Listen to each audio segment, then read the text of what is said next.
Bonjour et bienvenue à tous. Dans ce nouveau chapitre, on va parler de fonctions polynômes. Alors ici, on va parler de fonctions polynômes de degré quelconque. Donc dans le chapitre précédent, on avait beaucoup parlé des fonctions polynômes de degré 2. Mais là, on va commencer à parler de fonctions polynômes de degré quelconque, c'est-à-dire un entier naturel n appartenant à l'ensemble des entiers naturels.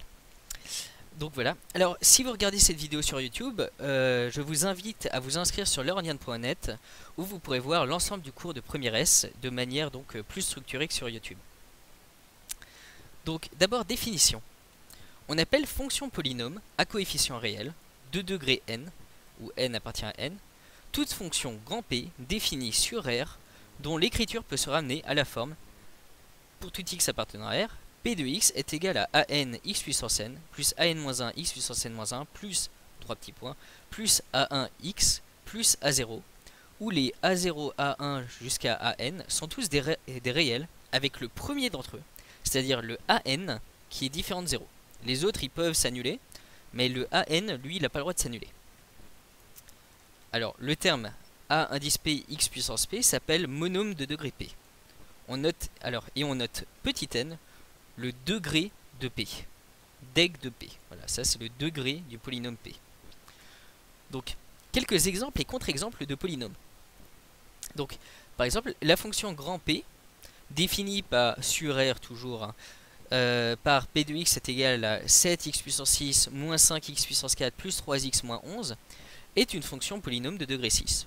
En effet, son plus grand degré c'est 6, et sur le coefficient devant n'est pas nul.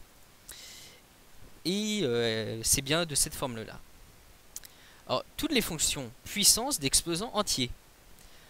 Par exemple, la fonction qui a x associe x puissance p, où p appartient à n, bah, c'est des fonctions polynômes de degré p, avec la convention 0 puissance 0 est égal à 1 lorsque p est égal à 0. Or, les fonctions affines, par exemple, c'est-à-dire les équations de droite, c'est, à part les... sont des polynômes du premier degré, à part celle pour la droite verticale où c'est un peu plus tordu. Mais donc les fonctions qui ax associent ax plus b avec a différent de 0 sont des fonctions polynômes de degré 1. Les fonctions constantes, par exemple celle qui a x associe k avec k différent de 0, sont des fonctions polynômes de degré 0. Bah oui, parce que k ici c'est quoi? Bah c'est juste que je retire tous les x puissance quelque chose et il me reste juste le a0. Et bah 0, bah c'est de degré 0.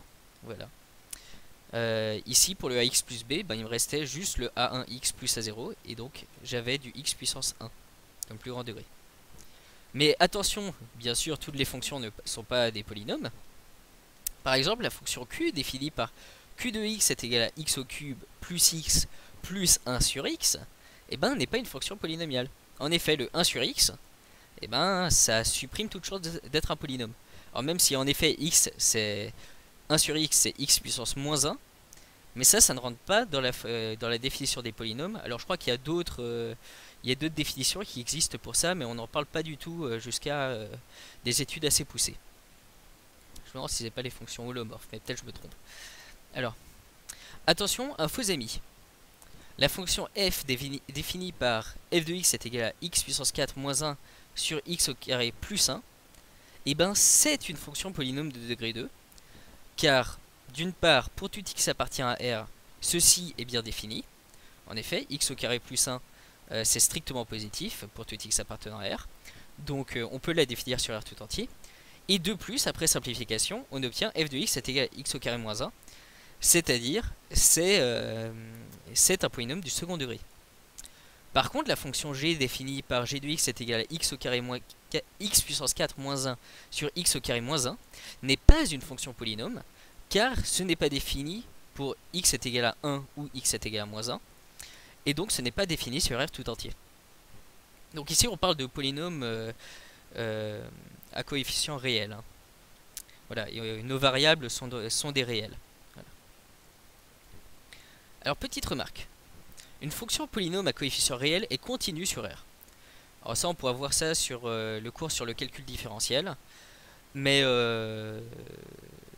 où on pourrait démontrer ça sur le cours sur la continuité, Mais pour le démontrer proprement, il faut voir des cours qui sont un peu plus avancés parce que pour le moment, vous ne savez pas très bien définir qu'est-ce que la continuité d'une fonction, qui est une notion assez subtile. Donc pour le moment, il faut admettre que les fonctions polynômes à coefficient réel sont continues sur R. Une fonction du type p de x est égal à nx puissance n plus blablabla plus a0, où tous les coefficients a0, a1 jusqu'à n sont des réels nuls, s'appelle la fonction polynôme nulle. C'est-à-dire la fonction polynôme qui à x associe 0 systématiquement, et ben c'est ce qu'on appelle la fonction polynôme nulle. C'est aussi la fonction qui constante nulle, c'est la même. Une telle fonction polynôme n'a pas de degré. En fait, on considère par convention que son degré c'est moins l'infini, afin d'assurer la compatibilité de certaines relations sur les degrés. Donc voilà, le degré de la fonction polynôme nulle, et ben c'est moins l'infini, ou on dit qu'elle n'a pas de degré, ça dépend. Alors on peut définir des fonctions polynômes avec des coefficients dans un ensemble A autre que R. Et ça en fait, si vous continuez à faire des maths par la suite, ça va être une remarque extrêmement importante. Parce qu'en réalité après on va faire des polynômes de matrices et de polynômes de plein de choses. Et donc les polynômes vont être quelque chose de très important et qui va pas du tout se limiter à l'ensemble des réels. Et donc cela peut être par exemple, alors ça en terminale on peut en faire éventuellement, le corps des nombres complexés. Donc on pourrait avoir un polynôme avec ses coefficients qui ne sont pas a, b et c, ou enfin a, n jusqu'à a0, qui ne sont pas des coefficients réels, mais des coefficients d'un autre ensemble. Cependant, l'ensemble A doit pas être non plus quelconque. Il doit posséder un certain nombre de propriétés algébriques. Alors, si on rentre dans des maths plus poussées, il faut que A soit un anneau commutatif, pour pouvoir ensuite faire des polynômes à coefficients dans A. Alors ici, si vous voulez lire, il y a un petit récapitulatif sur les notions de groupe et d'anneaux, mais maintenant c'est plus du tout au programme jusqu'à la fin du lycée, enfin c'est au programme post-bac. Mais c'est intéressant comme notion. Voilà. Alors, ensuite, on appelle polynôme P sur un anneau A, tout de suite à n, pour n appartenant à n, d'éléments de A, tous nuls, sauf un nombre fini. Alors ici, essayez de retrouver le lien. Donc l'indice petit n du dernier élément non nul de la suite, il existe en général puisque seul un nombre fini d'éléments de la suite sont non nuls. Donc ici, essayez de retrouver le lien par rapport à comment on définissait les polynômes sur les réels. Donc ici, on disait que tous nos an, eh ben, ils sont tous nuls sauf un nombre fini. Donc s'ils sont tous nuls sauf un nombre fini, ça veut dire qu'il existe un plus grand rang tel que le polynôme s'écrit A indice ce plus grand rang fois grand X puissance ce plus grand rang plus A indice autre chose fois X puissance l'autre chose et ainsi de suite jusqu'à en dessous. Donc en fait c'est comme si finalement en décrivant de la manière suivante notre polynôme, c'est comme si on oubliait la notation avec les X puissance n et qu'en fait on ne se souvenait plus que des coefficients a n jusqu'à a0 et on oubliait quelque part les x puissance n et compagnie. Et donc ça définit notre polynôme en tant que tel.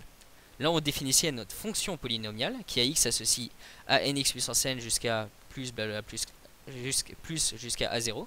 Et notre polynôme, eh ben, ça va juste être la suite des termes a0, a1 jusqu'à n, suivi ensuite de que des termes nuls qui sont 0, 0, 0, 0. Voilà, donc ça c'est... Alors, voilà, alors là ça devient plus abstrait. Donc le seul cas où l'entier petit n n'existe pas, c'est lorsque tous les éléments de la suite à n sont nuls. Donc ça c'est le cas où on n'a aucun an,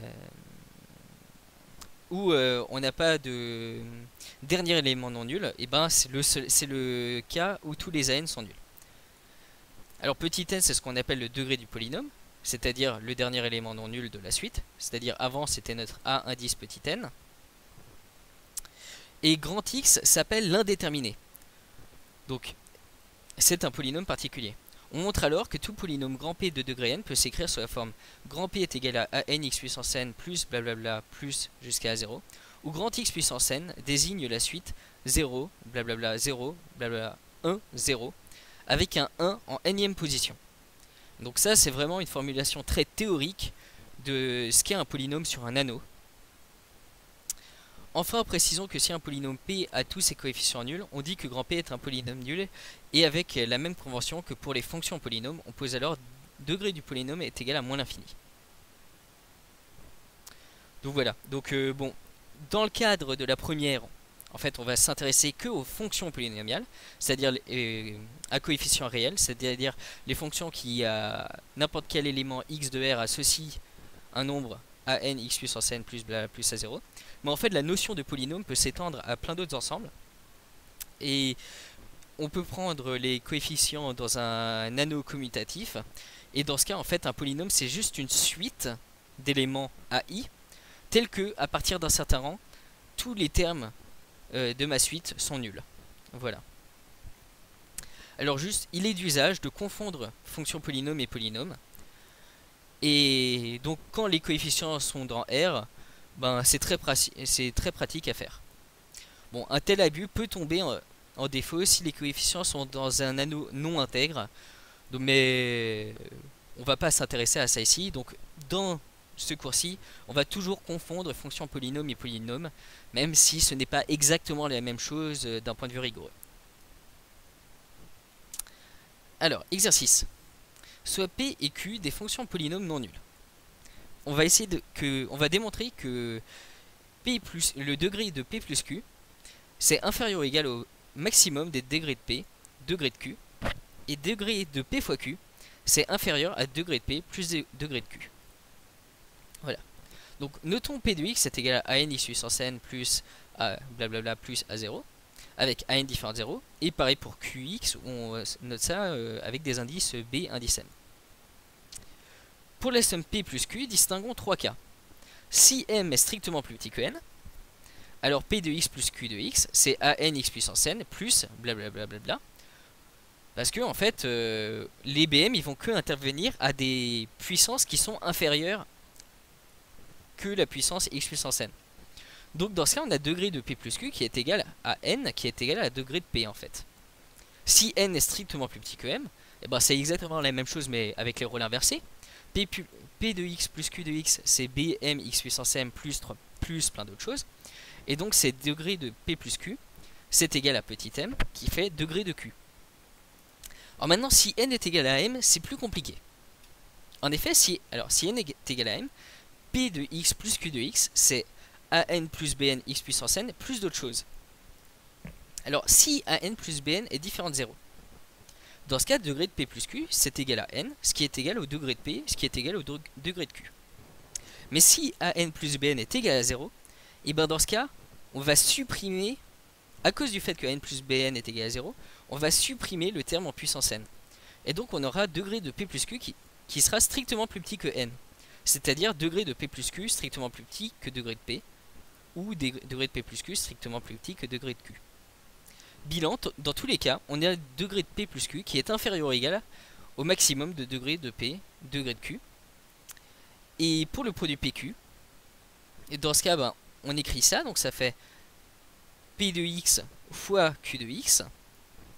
En développant, on obtient P fois Q de x est égal à la plus grosse puissance, ça sera du an fois bm x puissance n plus m, parce que j'ai du puissance n du puissance m, et toutes les autres puissances de x vont toujours être inférieures. Parce que ici, par exemple, j'aurais pris un terme inférieur, et par exemple, si je multiplie le x puissance n-1 fois du x puissance m, et ben j'obtiendrai n plus m moins 1. Donc tous les autres termes que je vais avoir en développant ça vont être des termes de degré inférieur. Donc je les mets tous dans les 3 petits points. Donc P fois Q de x, c'est an fois bm x puissance n plus m, plus 3 petits points avec des termes de degré inférieur. En général, an bm est différent de 0. Et dans ce cas-là, on a degré de P fois Q qui est égal à n plus m qui est égal à degré de P plus degré de Q. Alors, pourquoi est-ce que je disais en général ici? Si on est dans l'ensemble des réels, c'est-à-dire si on est dans l'ensemble des réels, vu que an est différent de 0 et bn est différent de 0, et ben on a forcément an fois bn qui est différent de 0.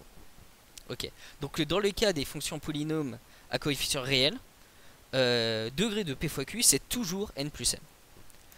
Alors, si on veut être plus général et qu'on est dans le cadre des anneaux commutatifs, en fait, on peut fabriquer des ensembles tels que on a AN qui est différent de 0, BM qui est différent de 0, mais AN fois BM qui est égal à 0.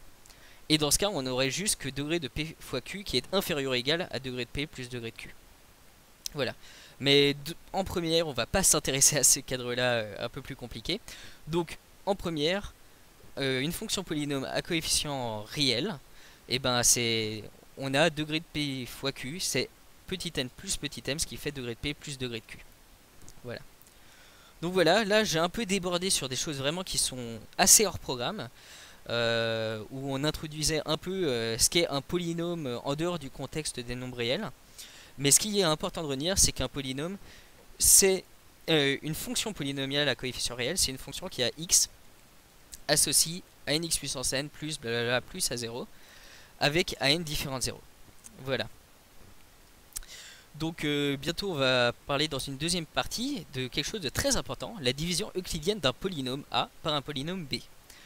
Donc voilà, si cette vidéo vous a plu, n'hésitez pas à la partager et inscrivez-vous sur leuronian.net pour voir le reste du cours de première S, même si de temps en temps je déborde un peu sur le programme. Voilà, à bientôt.